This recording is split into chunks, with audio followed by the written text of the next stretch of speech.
Magandang umaga, Filipinas. Good morning. You're watching Eagle News Mornings from Canada. I'm Thomas I. Likeness, reporting from our Eagle News studio in the Western Canadian province of Alberta. My city is Edmonton, and we're here to bring you news and commentary from across the country. Well, it's Thursday morning. Only one more day left in the work week, and then hopefully you've got some time off.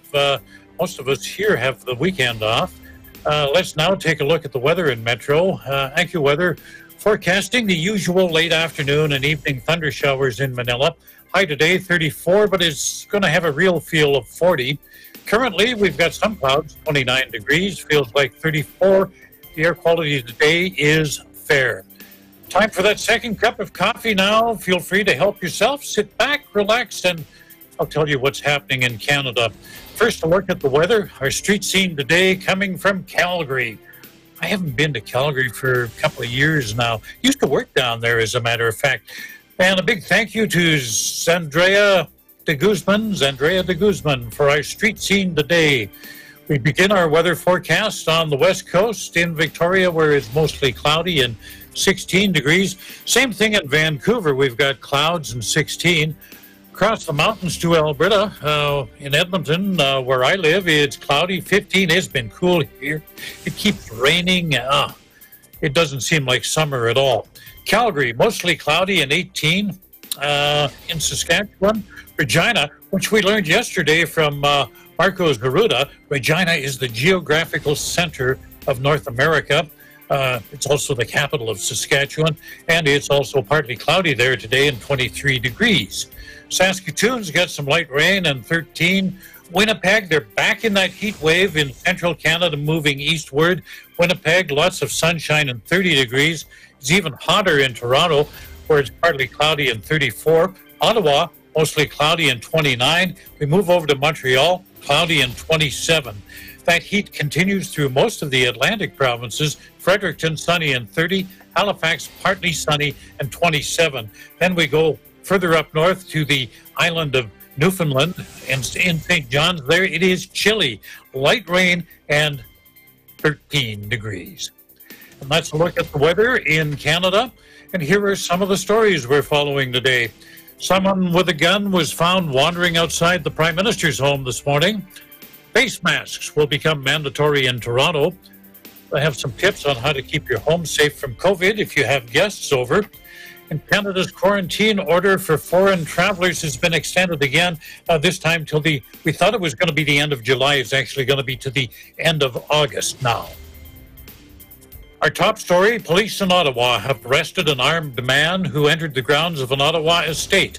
That estate is home to Prime Minister Justin Trudeau and the country's Governor General. There's actually two houses on that particular piece of property surrounded by a perimeter fence. Now, the suspect has not been identified, but police have confirmed that he is a member of the military. He managed to gain access to the property about 6 o'clock this morning.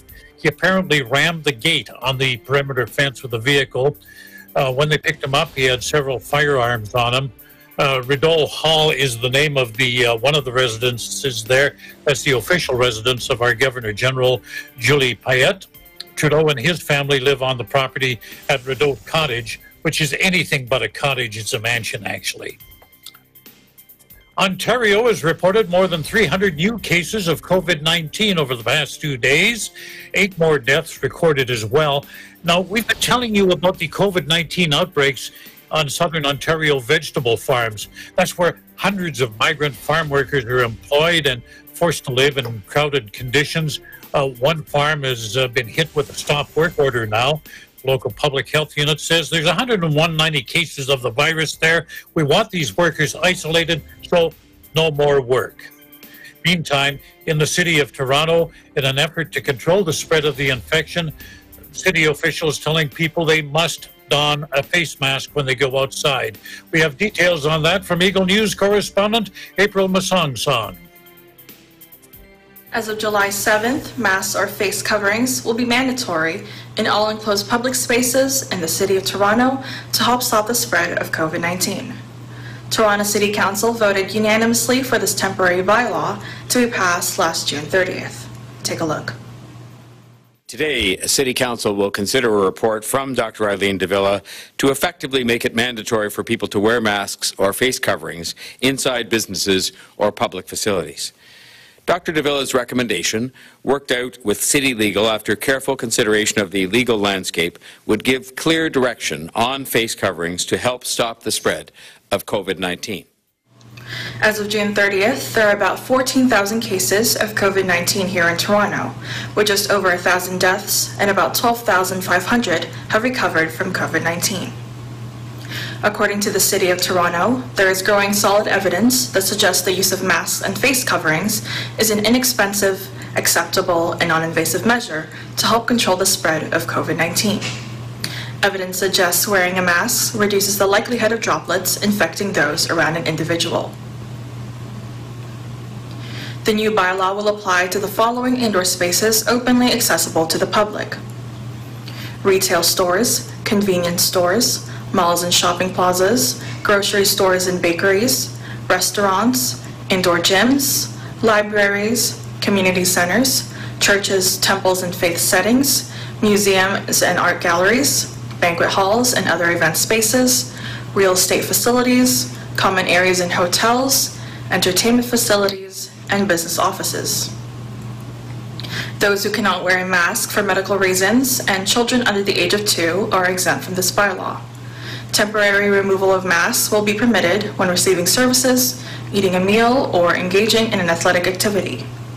This bylaw will expire until the first council meeting on September 30th.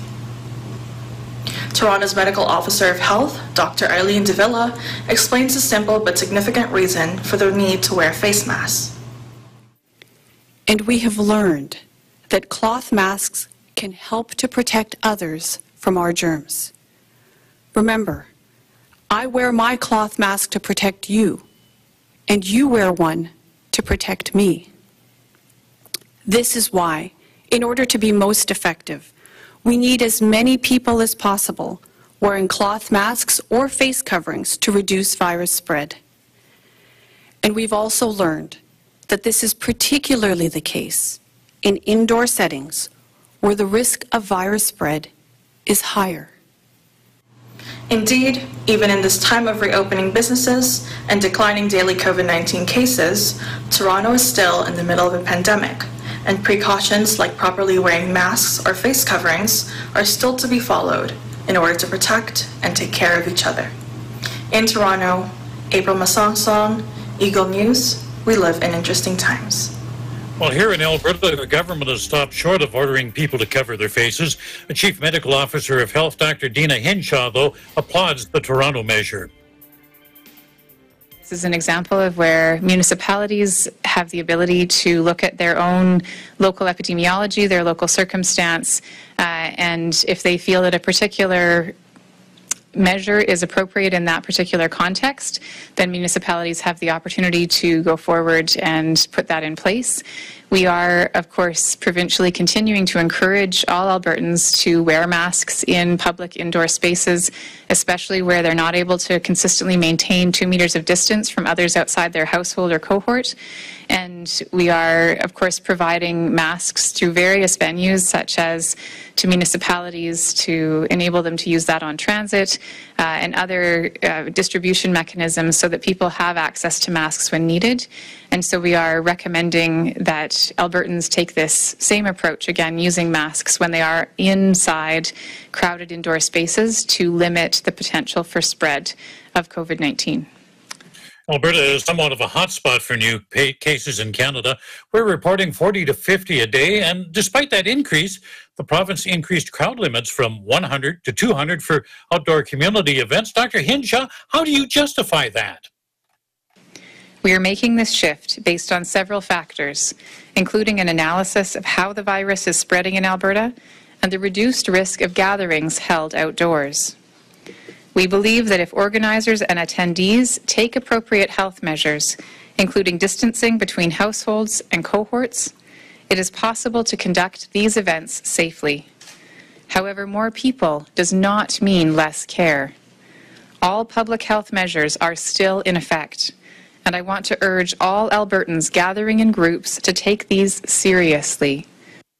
And before we let Dr. Henshaw go this morning, some advice on precautions we should take if we invite guests into our home. I mean, obviously, if people are ill or we are ill, the event shouldn't go ahead. And sharing of food, she's told us about that before. Don't do it. Doc, give us some other tips. You also want to think about cleaning and sanitizing doorknobs, faucets, and bathroom facilities partway through the gathering if people from outside your household are using them. And you should also have hand sanitizer available to your guests. Hold off on any gathering if you are uncertain as to whether or not you can follow the public health guidelines. COVID-19 will not take a break because it is a holiday. Canada's quarantine order, as we told you earlier, has been extended to the end of August. People will have to isolate for 14 days, whether or not they're showing any symptoms of the infection. Doesn't matter how you arrive in the country, by air, by land, by sea, that order still applies. Also requires travelers to wear non-medical masks when they cross the border, when they come into the country, when they're en route to where they will isolate, unless they're traveling in a private vehicle. People who cross the border regularly to ensure goods and services continue to flow. You know, people like truck drivers, airline pilots, that sort of thing, and anyone entering to provide essential services, well, they're all exempt. Still to come, moving day in Quebec. Facebook loses some advertisers and plenty of sports news. Good morning if you're joining us. It's 16 past 7. You're watching Eagle News Mornings from Canada.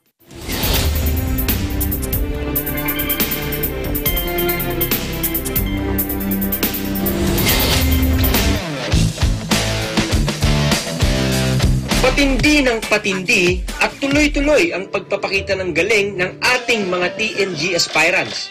You're just too good to be true. It up, you came to get it wrong with a name, I should have drunk you back when I was a child.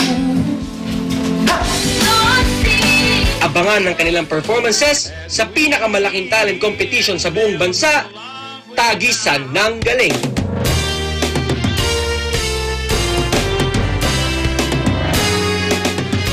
Tagisan ng Galing is presented by SMC Infrastructure, building a better world. Sandig sugar-free white coffee, puno ng white coffee taste without the sugar, kaya lower calories. Try mo na Sandig sugar-free white coffee. Sarap ng white coffee, now sugar-free. Vet-approved Nutrichos, the only premium dog food with active boost for optimum energy and prebiotics that help strengthen immunity. Just like Catherine Bernardo, gawing listo ganado ang fur babies niyo. Listo ganado sa Nutrichos. Magnolia Chicken Templados, delicious, ready to cook and freshly marinated daily. Pure Foods Luncheon Meat, pure sarap for every family. Star Chunky Cheese Corned Beef, ang cheesy ng corned beef mo. Walang duda, kids can tell na #1 ang Pure Foods Tender Juicy. Ang tender, ang juicy, ang sarap. Co-presented by Cooper, expert in air conditioning and electromechanical. Also engaged in structural, electrical, fire protection, plumbing, and sanitary services. Cooper, your ultimate MEPS and air conditioning solutions. Unlad Incorporated International, fight against global poverty. New San Jose Builders Incorporated. Canrib Corporation, your ventilation and air conditioning specialist. Vita Herbs Philippines Green Coffee, masarap, mabango, at healthy pa. Puerto Rico Resort and Convention Center, Cabiao, Nueva Ecija. I love Puerto Rico. In participation with Rain or Shine Elastomeric Waterproofing Paint, Matimco, Our Square Variables Incorporated, Compizel Enterprises, Saisho International Trading Corporation, DN Steel, IMAC UPV Roof Corporation. Hey, Gretchen Ho here, and I'm a white coffee lover. Creamy kasi, and very yummy. Pero mas masarap kung hindi nakaka-guilty. Check my new discovery, San-Made Sugar-Free White Coffee. Puno ng white coffee taste without the sugar, kaya lower calories. Try mo na! San-Made Sugar-Free White Coffee. Sarap ng white coffee, now sugar-free.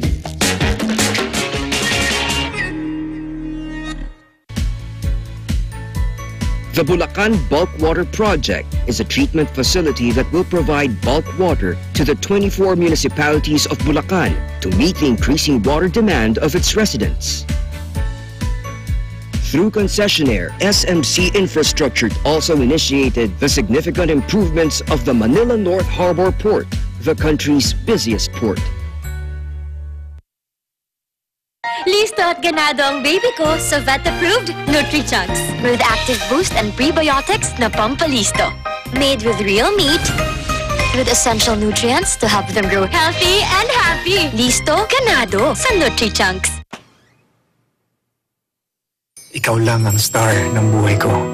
Para sa akin, perfect ka. Ibang klase ang sarap ng corned beef mo.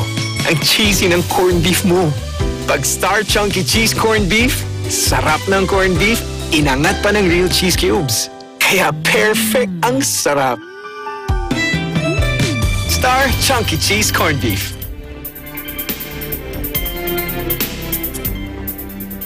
This is Eagle News Morning from Canada. I'm Thomas I. Likeness. 7:20, 28 degrees in Metro Manila.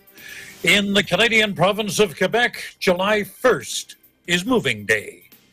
Hundreds of thousands of people in the French-speaking region move on that day. In Montreal alone, up to 100,000 households change their address around this time of year. Now, why does everybody do this on July the 1st? Well, the tradition reportedly dates back to the 18th century. That's when landlords were forbidden from evicting tenant farmers until all of the snow was gone. Well, it's definitely gone this time of year, and it's discontinued on. Most people, their leases expire on July 1st. This year, the moving season has been further complicated by the pandemic. Quebec, of course, reporting more than half the cases in Canada. People are worried about strangers touching their things coming into their homes, and health authorities saying don't call on your neighbors and friends to help you get a moving company because they can take the health precautions. You know, moving furniture makes it impossible to keep that distance of 2 meters. Pierre-Olivier Cyr says his company is called the Moving Clan, has implemented a number of new safety measures. One of them, only one customer is allowed in the home at the time, and that will minimize contact with the moving team. He says he's purchased about 10,000 reusable face masks. He sanitizes his trucks every night. The safety measures that he's taken have cost him $100,000. So far, he hasn't passed that on to his customers. And moving's not any fun right now in Montreal. Not only is it hard work, try it in 30-degree humid weather. It's hot there. Canada's big banks no longer depositing advertising money in Facebook. Country's 5 biggest banks say they'll suspend advertising on the social media platform this month over concerns that it promotes racism, violence, and misinformation. We turn to sports now. Eagle sports reporter Zolty Horvath tells us Canadian teams with the Canadian Elite Basketball League are ready to hit the courts. The Canadian Elite Basketball League will become the first professional league in Canada to start their season. The league announced their return to play plan on Thursday, which substitutes a full season for a 26-game Summer League-style tournament to be held all in one venue. The format of the tournament is as follows. Each club will play each other once, and then the team with the worst record will be eliminated, and the remaining 6 will be seeded into a bracket. The 3rd and 6th seeds and the 4th and 5th seeds will play each other for the right to advance to the semifinals against the 1st and 2nd seeded teams. Now, initially, there was some concern over having a large group of players and staff in one area for games.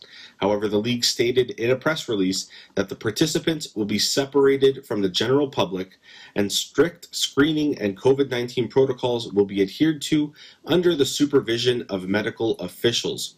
Extensive health and safety measures will be maintained for the participants, including social distancing and other specialized practices designed to limit interactions amongst participants.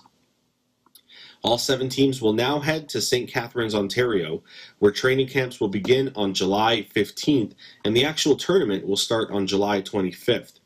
The CEBL Championship game is scheduled for Sunday, August the 9th. The league stated a full schedule will be released at a later date. In Vancouver, I'm Zolty Horvath, Eagle News. We live in interesting times. Now we go to New York, and joining us live this morning, she's becoming a real regular on the program, and I like that. Tenny Sumagi. Tenny, how are things in the Big Apple, and how are things with the NHL? It's pretty hot here, and it's going to be pretty hot in Canada. That's what I understand. I understand we may host the everything.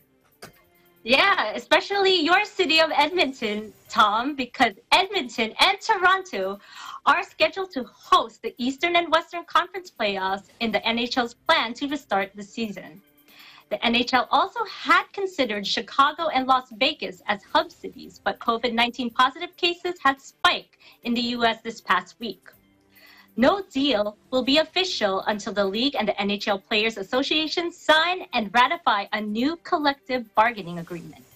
The NHL has not announced a return timetable other than planning to have teams to gather next week to begin workouts. Now we move on to tennis. French Open organizers will allow up to 20,000 spectators to attend tournaments each day, announced on Thursday. The French Tennis Federation also announced that it will allow 10,000 fans to attend the finals at Roland Garros and could increase depending on the improved situation of COVID-19 in the country. Spectators are expected to follow social distancing rules and wearing masks are obligatory. The clay court tournament will begin September 27th and end on October 11th. Rafael Nadal will seek his record-breaking 13th French Open crown, and Australia's Ashley Barty hopes to defend her title. Planning to return to competition is three-time Grand Slam champion Andy Murray. The 33-year-old Scot is set to return to the ATP Tour next month at the Washington Open and plans to play the U.S. and French Open. Murray has struggled with a hip injury that forced him to retire from the sport last year. In New York, Tenny Sumagi, for Eagle News, we live in interesting times. Tenny, everybody here is excited to see hockey coming back, especially in my city. I mean, they live and breathe hockey here, and if we wouldn't have been a hub, I don't know. People would have been in a depression until the end of the year, I think. But I got to ask you, what do we got? About 24 teams going into the reduced playoff kind of thing. Who are your two favorites to make it to the finals? Sadly, it's not the Edmonton Oilers, Tom. Sorry about that. It's always next year for us. There's always next year for them, and there's always next year for the other Canadian teams. But my favorite to meet in the Stanley Cup Finals, I would love to see a repeated performance of last year's Stanley Cup Finals between the Boston Bruins and the St. Louis Blues. These two teams are the top teams in their respective conferences. Boston is just, it's always great to be a Boston sports fan because anytime they win a sporting event, it's a party out there. They're one of the most crazed sports fans in America. I love seeing them, celebrate, and I shouldn't say that being a New Yorker. And they are America's oldest NHL team. So I'd like to see them try to win it. They've had success in the Stanley Cup the last couple of decades, but St. Louis Blues, you gotta give it up to them. Last year's win was a Cinderella story. January, they were last in their division. They climbed up, worked hard to make the playoffs, and eventually they won the Stanley Cup in true Game 7 fashion on the road. I'd love to see them defend their title, something that hasn't been repeated since Sidney Crosby and the Pittsburgh Penguins did it in 2016 and 17. Something to look forward to, the playoffs, and hopefully the cup being awarded in Canada, maybe not to a Canadian team. And in Edmonton, we're kind of used to that. Next year. But it's okay. It's okay, Tom, because half the NHL players, majority of them are Canadian.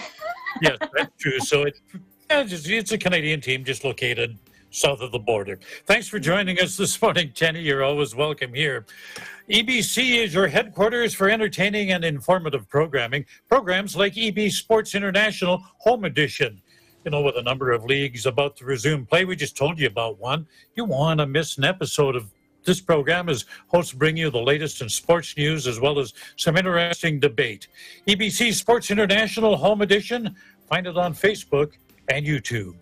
Before I go, I want to wish Brother TJ Orosa, Chairman of Eagle Broadcasting Corporation, a very happy birthday. Brother, stay in good health. We value your leadership. That's our program for today. On behalf of our Canadian news team, I wish you all good health. Take care of others. Take care of yourselves. Stay home, stay safe, and stay tuned to Eagle News for accurate and balanced coverage of the COVID-19 pandemic and other current affairs. In Edmonton, Canada, Thomas I. Likeness, Eagle News. We live in interesting times.